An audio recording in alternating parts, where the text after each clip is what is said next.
Et ses descendants, ils étaient bergers, c'était des nomades, et un jour, ils ont dû fuir leur pays parce qu'il y avait une grande famine. Alors, ils sont allés en Égypte rejoindre Joseph, qui était déjà là-bas depuis quelques années et qui avait été vendu. Puis Joseph, par la grâce de Dieu, il est devenu le lieutenant du Pharaon. Il est devenu une personnalité. Et lui, donc, qui était déjà là-bas depuis quelques années, il a accueilli son père avec ses frères. Ils étaient au nombre de 70 personnes. Ils sont arrivés là-bas, ils ont vécu un temps. Et puis, au bout de 350 ans, ils étaient 2500 personnes. Et puis, le Pharaon, à la vue de ces 2500 personnes-là, il a vu comme une menace. Il s'est dit, ce peuple grandit. Et voyez-vous, si Dieu a permis que ce peuple grandisse en Égypte, c'est qu'il avait sa raison. Ils ont grandi dans ce pays-là, et puis, à un moment où ils sont devenus un peuple, où ils sont devenus puissants, Pharaon a vu cela comme une menace. Alors ils se sont mis à prendre la décision de tuer tous les premiers-nés des Israélites. Tous les premiers-nés étaient mis à mort. Alors, pardonnez-moi, je bois un coup d'eau.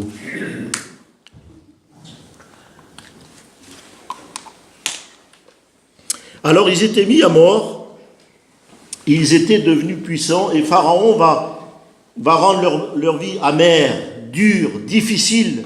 Ils vont devenir les esclaves du Pharaon. Et puis, la Bible nous dit que il était temps pour Dieu, lorsque les choses sont arrivées à leur terme, à leur apogée, que c'était trop dur pour ce peuple, Dieu a pris donc la décision d'accomplir sa promesse. Il avait fait une promesse, Dieu, et il était temps pour lui de l'accomplir. Exode chapitre 2, verset 24 nous dit ceci. Dieu entendit leurs gémissements. Croyez-vous que Dieu il est sourd à nos cris de douleur? Croyez-vous que Dieu nous a laissés orphelins comme ça jetés dans la nature? Dieu il a entendu leurs gémissements et il se souvient de son alliance. Il avait fait une alliance avec Abraham.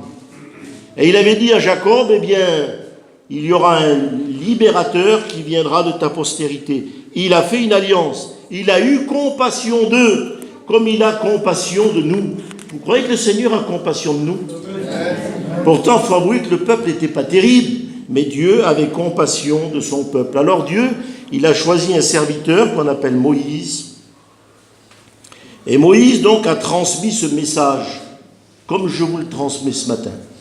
Il est peut-être un peu différent, mais Moïse leur avait dit, voilà, il leur a donné un message qu'on va voir. Et Moïse a réussi à convaincre le peuple d'Israël. Il a convaincu le peuple. Donc le peuple a obéi à ce qu'avait dit Moïse. Mais il en fut autrement pour le Pharaon. Pharaon n'a pas cru au message que Moïse lui avait transmis. Pourtant, ça venait de Dieu. Et voyez-vous, on le verra, c'est que le même message était valable pour les deux peuples. Parce que Dieu veut sauver tous les hommes. Il veut les sauver à tous. C'était le même message. Exode chapitre 5. Vous savez ce que va répondre le Pharaon à Moïse? Il va lui dire, qui est l'Éternel, moi, pour que j'obéisse à sa voix? Je ne connais point l'Éternel, moi, et ça ne m'intéresse pas, je ne veux pas le connaître. Je ne laisserai point aller son peuple. Il ne savait pas, le Pharaon, que son refus délibéré allait entraîner sa perte et celle de son peuple. Il ne le savait pas, et puis pourtant Dieu l'a laissé faire. Dieu ne l'a pas empêché, il l'a laissé faire. Et je pourrais relever une petite note là-dessus. Prenons garde à ceux que nous entraînons avec nous. Parce que ce ne sont pas toujours les responsables qui paient. Voyez-vous, il y a des exemples dans la Bible où il y a des hommes qui ont pris des décisions et qui ont entraîné le peuple avec. Mais ce ne sont pas eux qui ont payé.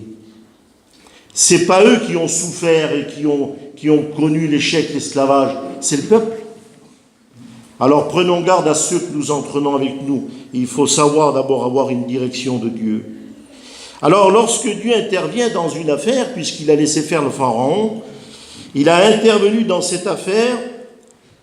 Quand il intervient, Dieu, dans une condition ou dans une autre, dans un problème qu'on peut avoir, dans des circonstances, des faits, des épreuves, eh bien Dieu nous en donne toujours la raison. Il ne nous laisse pas comme ça dans l'abandon ou sans une parole de lui. Dieu, il essaie de nous dire, de nous transmettre son message et il veut nous dire pourquoi il agit comme ça. Voyez-vous, la Bible dit que Dieu veut que tous les hommes soient sauvés et qu'ils parviennent tous à la connaissance de la vérité. Dieu veut que les hommes connaissent son plan, sa volonté, ce qu'il a mis à notre disposition. Il veut que l'on sache ça, Dieu. Alors Dieu dit ceci, regardez, Exode chapitre 6, verset 4, il le dit à Israël. Dieu s'adresse en priorité à son peuple. Et il dit ceci, il dit, vous saurez que je suis l'Éternel, votre Dieu. Et la façon d'agir, son agissement, c'était pour prouver à son peuple qu'il était le Dieu des dieux. Et qu'au-dessus de Dieu, il n'y a rien. C'est lui qui décide. Il est souverain. Et ça, on ne peut pas empêcher Dieu d'accomplir sa volonté. Vous saurez que je suis l'Éternel, votre Dieu. Et quand ces paroles ont été dites, il n'y a pas à discuter. Lorsque Dieu a pris une décision, elle est immuable, elle est ferme, on ne peut pas la changer. Et regardez ce qu'il dit maintenant aux Égyptiens. Exode chapitre 7, verset 15. Il dit, les Égyptiens connaîtront que je suis l'Éternel. Les Égyptiens connaîtront que je suis l'Éternel. Il dit à son peuple la même chose. Ils sauront que je suis l'Éternel, leur Dieu, et les Égyptiens connaîtront que je suis l'Éternel. La même chose pour les deux peuples, parce que Dieu veut réunir les deux peuples dans un salut commun. Il veut les sauver aussi bien les Égyptiens que les Israélites dans sa justice. Dieu, si vous préférez, devait juger le péché. Et dans la justice de Dieu, le fait est que si Jésus est mort à la croix un jour, c'était pour condamner le péché dans la chair. Et ce n'était pas pour autre chose. Dans sa grâce, Dieu donne à chacun la possibilité de faire l'expérience de la grâce de Dieu. Il n'y a pas de petits, de grands, de vilains, de méchants, de noirs, de blancs, ce que vous voulez. Dieu donne à chacun le moyen d'échapper à son jugement. Dieu a décidé de juger tous les hommes. Mais juger ne veut pas dire condamner. Il y a un jugement qui a été placé là, mais Dieu donne la possibilité de sortir de cela. Comme à ces deux peuples, c'est ce que Dieu veut. Dieu veut que tout homme expérimente son amour. Dieu veut accorder la grâce à tous les hommes. Alors voilà le message, j'en viens. On pourrait dire que c'était le message de Moïse, mais c'est notre message à nous ce matin. Dieu dit par la bouche de Moïse, tu prendras un agneau. Voilà, tu prendras un agneau. Un mâle sans défaut, il fallait qu'il soit parfait l'agneau. Parfait pourquoi? Parce que Jésus, qui est descendu du ciel, il n'est pas né d'un homme, il n'est pas né de la volonté de l'homme, mais il est né de Dieu. Il était parfait. C'était l'homme-dieu, il était parfait. Un mâle sans défaut. Il fallait tuer l'agneau à un moment indiqué par Dieu, entre les deux soirs. Ça veut dire au coucher du soleil. Il fallait qu'on tue l'agneau à ce moment-là. Vous mettrez son sang sur les poteaux et les linteaux des portes des maisons. Il fallait prendre le sang de l'agneau, il fallait l'appliquer sur les poteaux des portes et sur les linteaux, sur les maisons. Il fallait rester dans la maison jusqu'au matin. Il ne fallait pas sortir dehors. Il fallait qu'aucun de ces os, de cet agneau-là, ne soit brisé. Et le sang de cet agneau allait servir de signe. C'était un signe. Et voyez-vous, je vais vous dire une chose. Dieu dit cela, il dit, si vous préférez, lorsque Dieu voit le sang sur les linteaux, voit le sang sur la maison, Dieu dit, je passerai par-dessus, je passerai outre, je laisserai de côté cette maison. Pourquoi? Parce que la mort était déjà passée. La mort de l'agneau qui était sur les linteaux des portes, son sang, la mort était déjà passée. Et la mort ne pouvait pas passer une seconde fois. Quand on est mort, on est mort. Dieu a fait les choses ainsi. Dieu ne réclamait plus rien à ceux qui étaient dans cette maison à l'abri. Ils étaient derrière le sang. Pourquoi? Parce que la mort avait eu son tribut. La mort a déjà été payée. Quelqu'un est mort à la place d'un autre. L'agneau avait remplacé tous les premiers-nés, si vous préférez, d'Israël et des autres s'ils avaient obéi. L'agneau de Dieu, la Bible nous dit, 1 Corinthiens 15, 54, « Mort, où est ta victoire? Mort, où est ton aiguillon? L'aiguillon de la mort, c'est le péché. Parce que tu as péché, tu mourras. Le péché nous a entraînés dans la mort. La Bible nous dit que Jésus est mort. Il est mort, il a donné sa vie et en mourant, il a détruit la mort. Et il a dit, parce que je vis, vous vivrez aussi. Il a englouti la mort dans la vie. Quelle puissance extraordinaire! Il est mort, il a donné sa vie. Le sang sur chaque maison était une preuve de foi et d'obéissance. Si vous êtes assis là ce matin, c'est parce que vous avez la foi et que vous obéissez à la parole de Dieu. Maintenant, je ne suis pas dans votre cœur, mais obéissance limitée. Parce qu'on peut croire au Seigneur, on peut croire à tout ce qu'il a dit, mais se saisir de ses promesses, du fait qu'elles deviennent réelles pour nous, c'est autre chose. Si je pose la question aux gens du monde, tout le monde croit, tout le monde sait que Jésus, c'est l'agneau de Dieu, il a ôté le péché du monde, ils vont vous dire. Tous les catholiques le savent, ils le prêchent tous les dimanches. Mais maintenant, du fait de vouloir vivre ce que nous a procuré cet agneau, ce que nous amène cet agneau, c'est autre chose. Le sang, c'était une preuve d'obéissance et de foi. Ils ont cru, ils ont obéi. Et vous savez ce que nous dit l'auteur aux Hébreux? Que le Christ, l'agneau de Dieu, il est devenu l'auteur d'un salut éternel. À qui? À tous ceux qui lui obéissent, autrement dit à ceux qui ont la foi. Il est devenu l'auteur du salut à une condition, la condition d'avoir la foi et de lui obéir. Alors je reviens à Jean 3,16. Maintenant je peux l'interpréter comme je veux. Jean 3,16 nous dit ceci. Dieu a tant aimé le monde qu'il a donné son agneau. Il a donné son agneau afin que quiconque croit en lui ne périsse point, mais qu'il ait la vie éternelle. Dieu a donné son agneau. La Bible nous dit qu'il est l'agneau de Dieu qui a été immolé dès la fondation du monde. Ça veut dire que le péché n'était pas encore sur terre, que Jésus était déjà mort pour vous. Il est mort avant que la chute ne vienne. Il est mort pour le péché de l'humanité. À aucun moment, Jésus a refusé, lorsqu'il est venu, il n'a jamais refusé de mourir. Beaucoup ont dit que Jésus, à un moment donné, lorsqu'il était à Gethsémanée, où il dit à son Père, si cette coupe pouvait s'éloigner de moi, mais ce n'est pas ce que Jésus veut dire. Jésus s'est sacrifié par un esprit éternel. Donc à aucun moment de sa vie, il a refusé d'aller mourir sur la croix. Mais ce que veut dire Jésus, en fait, c'est s'il était possible, s'il y avait un autre moyen. S'il y avait un autre moyen, si je pouvais éviter, s'il y avait un autre moyen, il n'y avait pas d'autre moyen.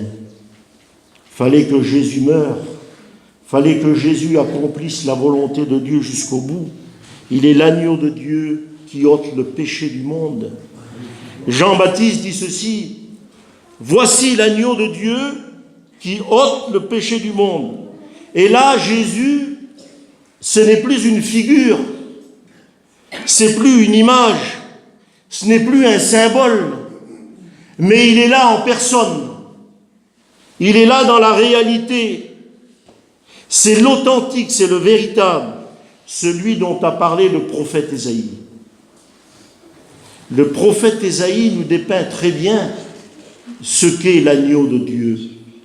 Et je voudrais qu'on le lise ensemble ce matin. Je voudrais qu'on lise ce texte ensemble parce que c'est la parole de Dieu qui est vivante.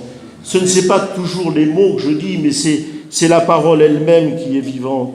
Et voici ce que nous dit donc le prophète Ésaïe en parlant de l'agneau de Dieu. Voici ce qu'il dit. Ésaïe 53. Qui a cru à ce qui nous était annoncé? Qui a reconnu le bras de l'Éternel? Il s'est élevé devant lui comme une faible plante, comme un rejeton qui sort d'une terre déchaissée. Il n'avait ni beauté ni éclat pour attirer nos regards. Et son aspect n'avait rien pour nous plaire.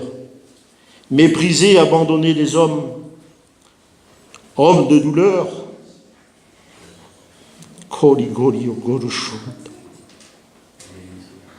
homme de douleur, habitué à la souffrance, semblable à celui dont on détourne le visage. Nous l'avons dédaigné, et nous n'avons fait de lui aucun cas. Cependant, ce sont nos souffrances qu'il a portées. C'est de nos douleurs qu'il s'est chargé.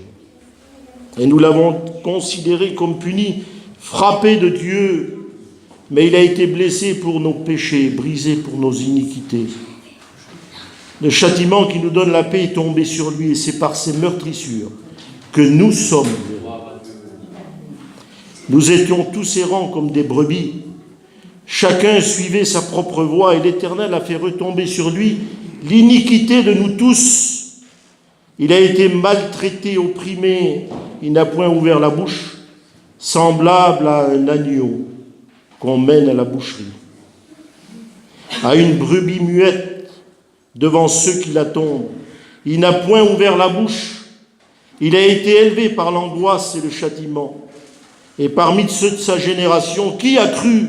Ils n'ont pas cru, ceux de sa génération, qu'il était retranché de la terre des vivants et frappé pour les péchés de mon peuple. On a mis son sépulcre parmi les méchants, son tombeau avec le riche, quoiqu'il n'eût point commis de violence, qu'il n'y avait point de fraude dans sa bouche. Il a plu à l'Éternel de le briser par la souffrance. Après avoir livré sa vie en sacrifice pour les péchés, il verra une postérité et prolongera ses jours. Et l'œuvre de l'Éternel prospérera entre ses mains. Voyez-vous Jésus ici, s'il est à ma place maintenant, pourrait comprendre que son œuvre de souffrance, le chemin par où il est passé, ça en valait la peine. Et à cause du travail de son âme, aujourd'hui il rassasie ses regards. Alors moi je vous pose une question, qu'est-ce qui peut rassasier les regards de Jésus dans notre vie?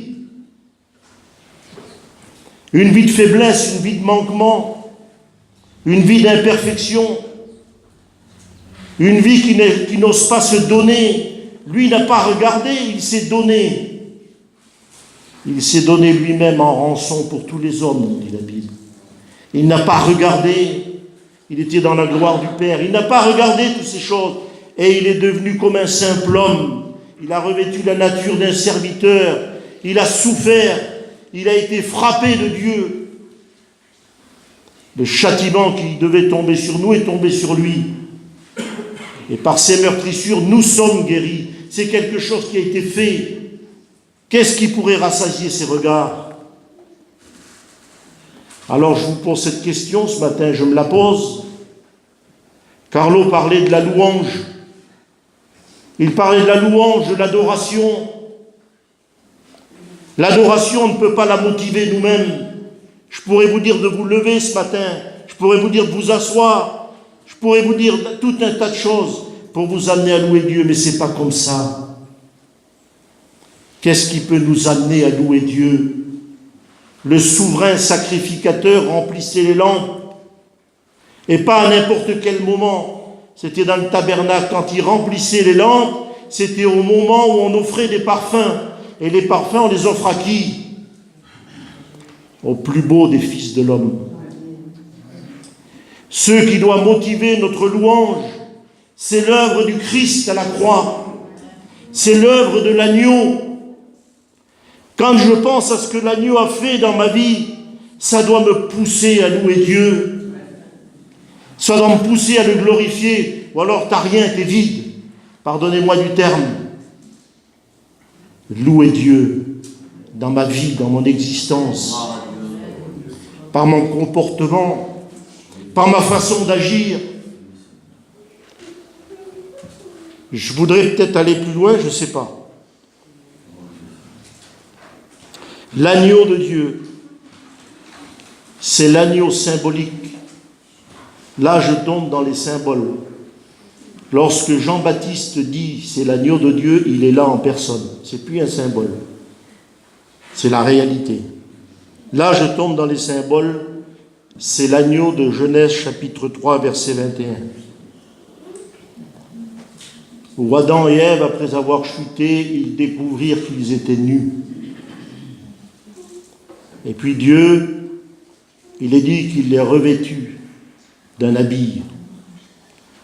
Vous comprenez bien que si Dieu les a revêtis d'un habit, c'est qu'il a fallu qu'il offre quelque chose. Et il est présumé à 99% que c'est un agneau. Le premier sacrificateur que l'on trouve dans la Bible, c'est Dieu. Dieu, il est venu avec un agneau. Il a tué cet agneau, il a sacrifié cet agneau et il les a recouverts de vêtements de justice. Voyez-vous, Job nous parle du vêtement de justice. Le livre de l'Apocalypse aussi nous parle du vêtement de justice.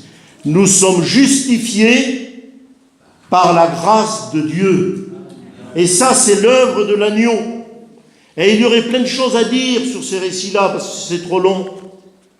Mais quand on voit, par exemple, que Dieu lui-même, il prononce une sentence de mort. T'as péché, tu mourras. C'est une sentence de mort. Vous savez ce que lui répond Adam?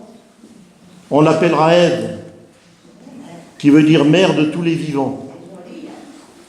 Alors Dieu, il dit par exemple à Rocky, tu vas mourir. Et lui dit non, on va m'appeler le père de tous les vivants. Regardez la foi, le premier acte de foi d'Adam. Moi, je ne veux pas mourir parce qu'il y a une promesse de vie. Alors on voit ici que cet agneau a été donné pour qu'il puisse être revêtu de la justice de Dieu. Je suis revêtu du vêtement de la justice. Et Dieu ne voit plus ce que je suis, mais il voit le Christ à travers le vêtement duquel il m'a revêtu. C'est l'agneau d'Abel. L'agneau d'Abel, Abel a cru à ce que ses parents lui avaient dit. Tandis que Caïn n'a pas cru. Abel a offert un sacrifice qui correspondait à l'enseignement qu'il avait eu au sein de sa famille. Abel, il n'a rien voulu savoir, lui. Et c'était l'agneau préfiguré qui allait mourir à la croix. L'agneau de Dieu.